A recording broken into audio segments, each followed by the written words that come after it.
Bonjour à tous, ici le Geek à lunettes et bienvenue pour cette nouvelle vidéo de Ciné Review où on va parler du monde de Dory. Allez, générique.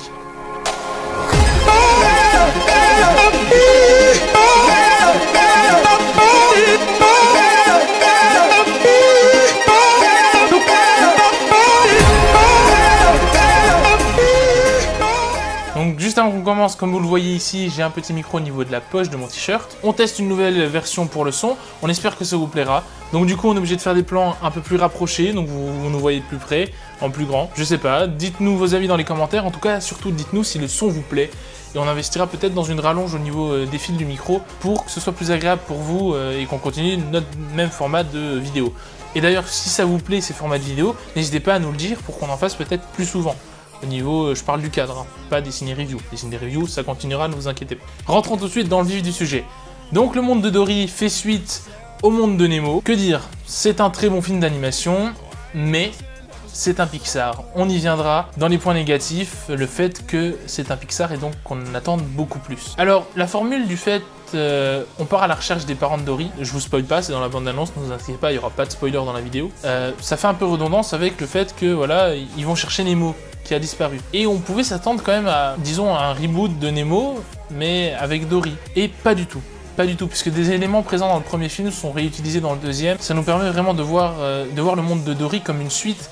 Et c'est différent, parce que dans le monde de Nemo, c'était vraiment une aventure, un road trip à travers des océans, pour nous montrer vraiment la grandeur des océans. Et ici, c'est différent. Donc le pitch de base, Dory se rappelle quelque chose, elle se dit, mais en vrai, où sont mes parents? Elle se rappelle d'un petit truc qui fait qu'ils vont arriver dans une sorte de zoo aquatique en Californie. Alors, qu'est-ce qui va se passer à ce moment-là? On va suivre les aventures de Dory et de Nemo et Marin qui vont être séparés. Malheureusement, Dory va aller d'un côté et Marin et Nemo vont aller d'un autre. Je vous révèle pas comment, c'est un peu cliché, mais voilà, ça passe bien. Ce qui va se passer, donc on va suivre les aventures de Dory et les aventures de Nemo et Marin qui vont essayer justement de retrouver Dory, Dory, elle, essaye de retrouver ses parents. Ça peut paraître très cliché, très bizarre, mais ça marche très bien, ça marche très bien.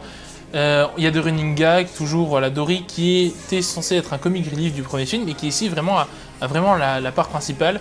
On a d'autres comic relief comme les ours de mer, c'est magnifique. Comme le poulpe est un personnage très intéressant. Vraiment.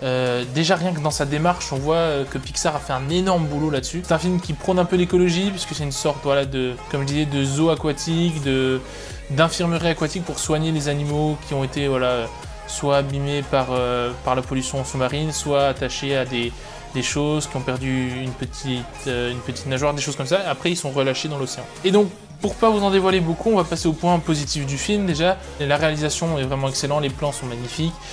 L'animation, c'est Pixar, on devait s'attendre à ça, c'est toujours très bien animé. Comme je disais, donc il y a des personnages super intéressants qui ont été introduits. On peut appeler ça une performance, la performance de faire d'un personnage secondaire, d'un personnage de comic relief, un personnage principal de la suite.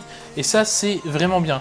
Je comprends qu'ils prennent du temps sur les suites, comme les Indestructibles ou Toy Story 3 et Toy Story 4 qui va bientôt arriver, les Indestructibles 2. Je comprends qu'ils prennent du temps, s'ils nous font ça à chaque suite, moi je suis preneur. Le doublage est très bien en tout cas. Je l'ai regardé une fois en VOSTFR et une fois en VF. Le doublage est très bien, c'est adapté en VF au niveau des blagues, vous verrez. Il y a un personnage, voilà, à un moment qui est doublé par quelqu'un de connu en France, voilà, que vous connaissez forcément à mon avis. Ça fait un petit running gag, c'était pas obligatoire, mais voilà, ça reste sympa. Et le doublage est bien, Franck Dubosc est très bon, Kev Adams aussi, il y a vraiment, voilà. Il y a Enjoy Phoenix qui fait un rôle secondaire, voire tertiaire dans le film, mais c'est, voilà, je veux dire, le doublage est pas mauvais, ils ont fait du bon boulot avec le doublage, et Franck Dubosc, voilà, qui a repris le rôle de Marin, comme dans le premier film, qui est très bon doubleur, moi je trouve vraiment, il est très bon acteur et très bon doubleur. Enfin, passons au point négatif du film, malheureusement c'est un Pixar, et quand on parle de Pixar, on s'attend toujours à une sorte de morale. Une morale à double sens, une morale que les enfants peuvent comprendre, ici qui est un peu faire attention à l'océan, pas le polluer, voilà, une morale un peu écologiste, qui nous touche nous aussi en tant qu'adultes, mais il n'y a pas cette morale adulte, ce double sens qu'on aurait pu trouver par exemple dans Vice Versa. Vice Versa, un enfant il va avoir des émotions jouer un peu sur ce côté-là. En tant qu'adulte, nous on voit un film vraiment qui retranscrit un peu ce qui se passe dans le cerveau de tout adolescent ou même de tout adulte. C'est vraiment très bien fait et nous on comprend vraiment cette dimension, disons, on va dire, plus adulte. C'est ça, une dimension plus adulte qui n'est pas à la portée d'un enfant qui regarde le film et qu'on redécouvre une fois qu'on est adulte. Par exemple pour le bossu de Notre-Dame, Quand on est enfant, on ne peut pas comprendre la portée du film, mais quand on le regarde en étant adulte, on comprend à quel point ce film de Disney est vraiment magnifique, c'est un véritable chef-d'œuvre. Enfin, je m'égare. Et voilà pour vous dire que c'est dommage. Il manque cette morale plus adulte qu'on a l'habitude d'avoir dans les autres films Pixar. Juste pour exemple, dans le monde de Nemo, cette morale plus adulte, c'était vraiment un voyage à travers les océans. Il n'y a pas cette morale adulte, par exemple dans Toy Story 3, il y a ce passage du jouet. Et dans Toy Story 3, c'était plus compliqué parce qu'en fait, ceux qui sont allés voir le 3 sont des jeunes qui ont vu le 1 et le 2 et donc qui comprennent du coup, dans le 3, ce flambeau, ce passage de flambeau, le passage des jouets aux plus jeunes. Donc c'est une suite réussie pour moi. Une suite réussie avec ce petit point négatif. En général, Pixar, les seules suites qu'ils ont réussi, c'est celle de Toy Story, puisque Cars, c'était pas bon du tout, j'ai pas du tout accroché à la suite de Cars. J'attends Les Indestructibles, j'espère que la suite sera bonne, j'espère qu'ils feront une suite aussi à Vice Versa, comme je vous en ai déjà parlé. En tout cas, si je devais vous conseiller d'aller voir Le Monde de Dory, c'est un très bon film pour les vacances, très appréciable, vraiment des personnages très intéressants, l'animation est géniale, comme d'habitude c'est Pixar. Donc je vous conseille vraiment d'aller le voir. Voilà, donc en conclusion, ce Disney Pixar est un très bon film. Le Monde de Dory qui fait suite au Monde de Nemo. C'est un film qui s'adresse vraiment aux enfants, donc à des moments je dis c'est bon, vous l'avez déjà dit 2 fois, ça c'est pas la peine de le répéter. Mais voilà, je suis pas la cible visée malheureusement.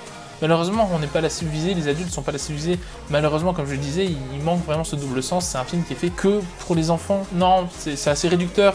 C'est fait pour tout le monde, mais voilà, très axé sur les enfants. Du coup, il nous répète des choses que, en tant qu'adulte, on dit « Ok, c'est bon, tu nous l'as déjà dit, t'es pas obligé. » Mais ça reste un film très plaisant, un très bon divertissement que je vous encourage à aller voir. Voilà, c'est tout pour cette ciné-review. Merci d'avoir regardé la vidéo. N'oubliez pas, comme d'habitude, vous pouvez vous abonner, commenter pour qu'on s'améliore. N'oubliez pas, pour le micro et le cadre, si ça vous plaît, dites-le nous.